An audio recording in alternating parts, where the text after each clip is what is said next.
Hello everyone and welcome back to Unit 5 functions, and we talked about the two types of function, library and user defined function, and we are now focused on how we can make, or you can say how we can define our own functions, or you can say how we can write user defined function. So you can see in here the basic structure that is followed while we are writing, or you can say we are making a function of our own. Three we need to keep in mind three things. First is prototype of the function, then we have function calling, and then we have function definition. These three things are the components of a function, user defined function, and the very first is web prototyping, and it has, you can see in here, you need to have a return type. No, in this case we don't have argument. We generally fill this with arguments. Then we have function name, and in calling we do not specify return type. We have semicolon at the end, and we need to write the function name. And declaration, we have function name, function return type, function body, or the statements that a function is going to execute when it is called. Then we don't have any semicolon in here, and this confines our function declaration. You need not to worry if you don't know what is argument, what is you can say return type. I'm going to show you. I will let you know all the things in detail. So taking an uh, taking an life taking an practical example. Suppose if you want to have uh, a cotton cloth or cotton fabric, you need to give inputs you need to have some inputs on raw material, you can say. Raw material will consist of maybe cotton, electricity, and maybe electricity, money, and maybe some labor, and then you need to set up a mechanism that will be mechanism, and then you can have an output of cotton as in cotton cloth. Okay, so the arguments of the function. Argument of the functions are analogous of that raw material, or you can say the cotton, water, and the things that are required to make the uh, good that we want to make, and or you can say the finished good, or in this case cotton fabric. Then we need to set up mechanism how that process is going to take place. We need to go and switch on the machine. Then we need to uh, make yarn, or you can say threads from cotton. Then we need to weave those threads to get uh, cloth as an output. Okay, so the arguments is the analogous of the raw materials, and the mechanism, you can say, is the analogous of the of the function, and output is the return type, or you can say the returning whichever the function is going to return us. Okay, so talking about the function prototyping, each each user defined function needs to be declared before usage in the program. The declaration is the function prototype or function declaration. Function prototype or function declaration. This is also called as functional declaration. So it is just going to tell the programmer, or sorry, to compiler, that we have one function we have a function whose name is this and that, and who is taking these as input. It is taking first arg as input, arg2 as input, and so on. And then we have return type. Return type is the type of expression, or you can say uh, what a function is expected to return.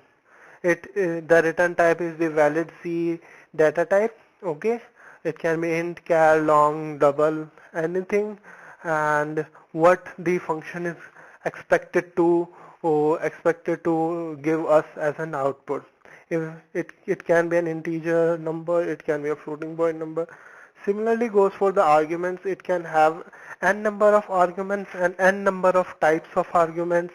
Arguments can be mixture of char int float, or maybe float int char, or maybe all integers, or maybe four integers.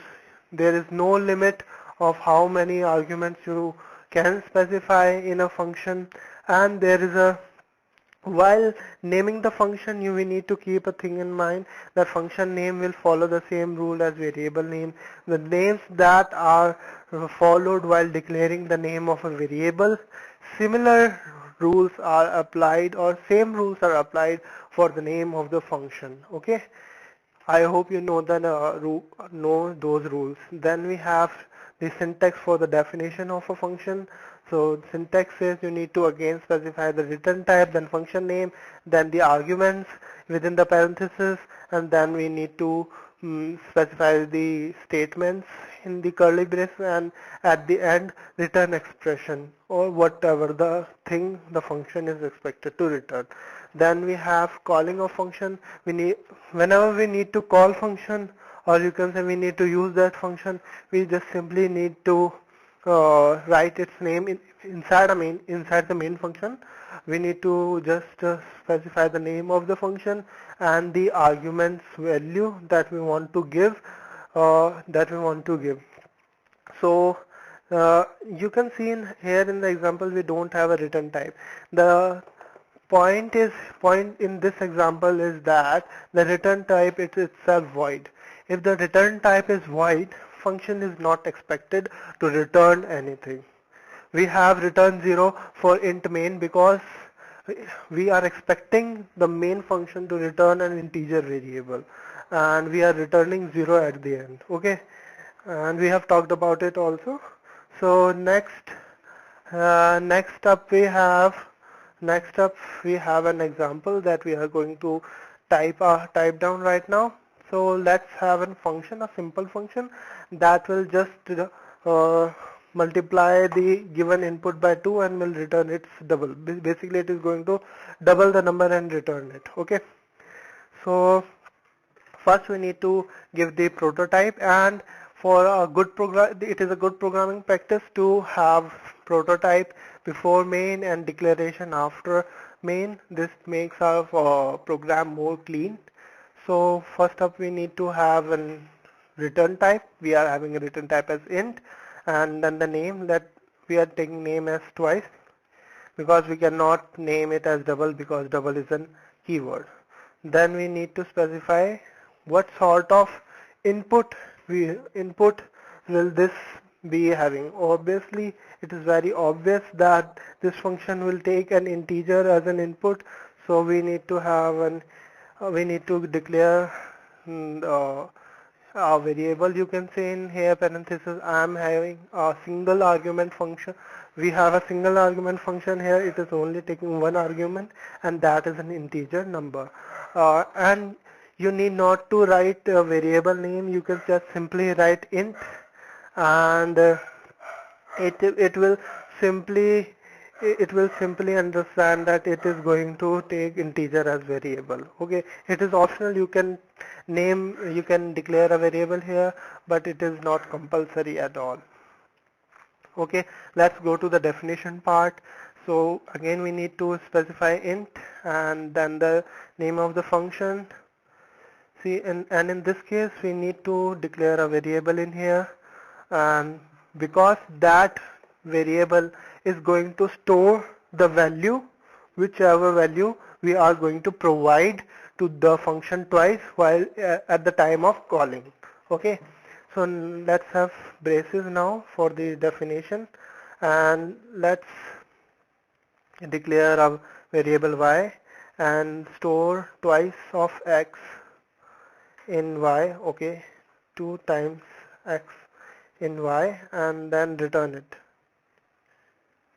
Return y. We are returning y in here. Okay, and let's call the variable twice, and let's let the input be 10, and let's see the output what we are getting. So the program has already been executed and we are not receiving any output, and the reason behind this is that the output screen is not printing anything. It has nothing to show. And why it is? Because though the number this is returning 20 as a result, it is not printing it out. It is just it is just returning a number, and but that we are not asking that number to get printed at the console. So we need to use twice within print statement itself, or you can use a function inside a function also. So percentage D is the percentage Y percentage D, because the number that will be returned by twice is an integer. Okay, so let's take 10 in here and we should expect result of 20 here. So we are getting result 20. We are getting 20 as a result. And if you don't want to do this, you don't want to use print statement, or you want to use twice inside a print, you can print it here also.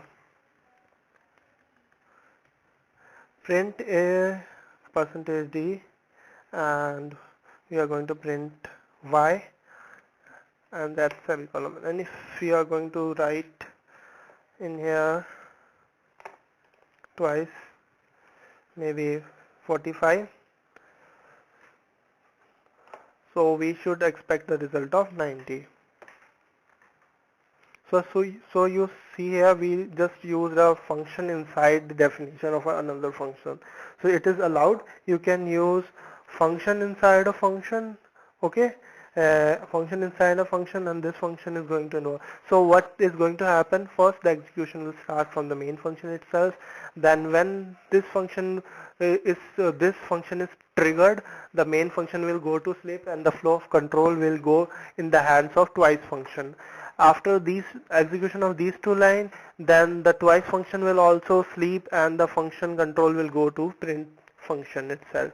After the execution of this statement, then twice will get awakened, and it will return 90, and then twice will be terminated. After the termination of twice function, main will again get main will be awakened, and uh, after the execution of return 0, the program will be executed, okay, or program will be finished, you can say. And let's see what we have in here in the very next slide. I have specified the details of the twice function itself. We have the formal argument. Why this argument is called formal, I will get to that point. And you can see there is no semicolon. Return type we have, function name we have local variable y, and then we are having a return statement at the end. And without return statement, you cannot write any function unless the return type is void itself. And why are we calling this variable as local variable? This is a local variable because we can only access this variable within this region only, or within this block only. You cannot use y outside this block. You cannot use y outside this block. This is also called the scope of the variable. Similarly goes if you are going to declare a variable, suppose variable h. Okay, you cannot use variable h in here, or h is equals to y. You cannot. You will get an error instant because h is not defined in this function. You can get an error in here. See, we have a message use of undeclared identifier h, because compile is not able to identify where is h, because h is not allowed to get accessed in this, or you can say h is not declared in this setup. Okay, h is declared in this setup, and h is only accessed in this area. You can only access h within this block only. Okay, this similarly goes for loops also. If we have an variable for int I, suppose we have I is equals to 1 to I is equals less than equals to 7, less than equals to 7 plus 7, and plus I, and we have something like printf printf percentage d and we have I. You cannot use I outside this scope, because you can see in here, if I write plus plus I will get an error.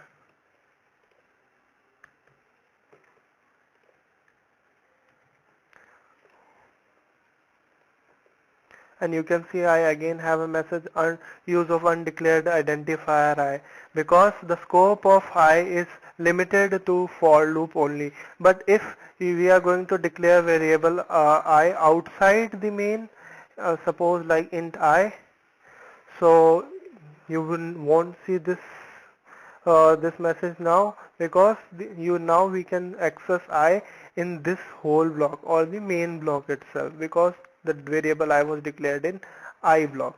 Similarly, there are global, you can say uh, global variable, you can declare variable outside main also, and this variable x, or you can say this variable x, can be accessed here also, and this x, the compiler will treat both of these x differently, because the x in here is the local x, and the x that is declared here is a global x.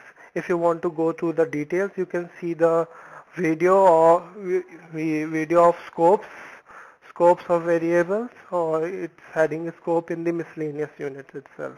Okay, so we need to keep in mind that the variable that we declare in the function itself are limited to that particular function only.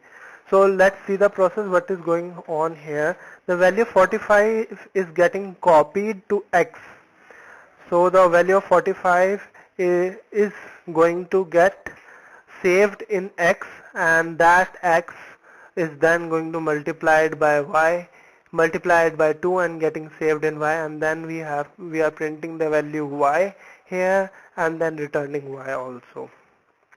Okay, and this was all about. You can also go through, we can also once go through compiler itself, how compiler is compiling the program.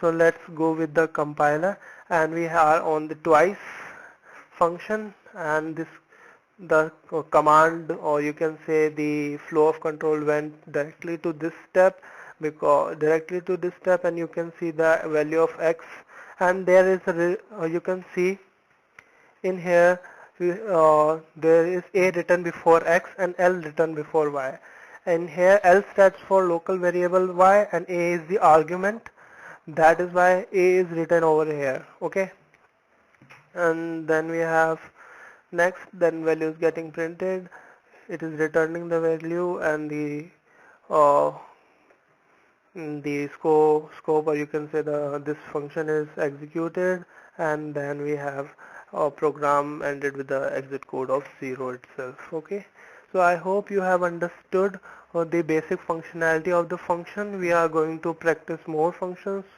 so more examples, I would say, so that the things get more clear. So this was all about this video. See you in the very next video.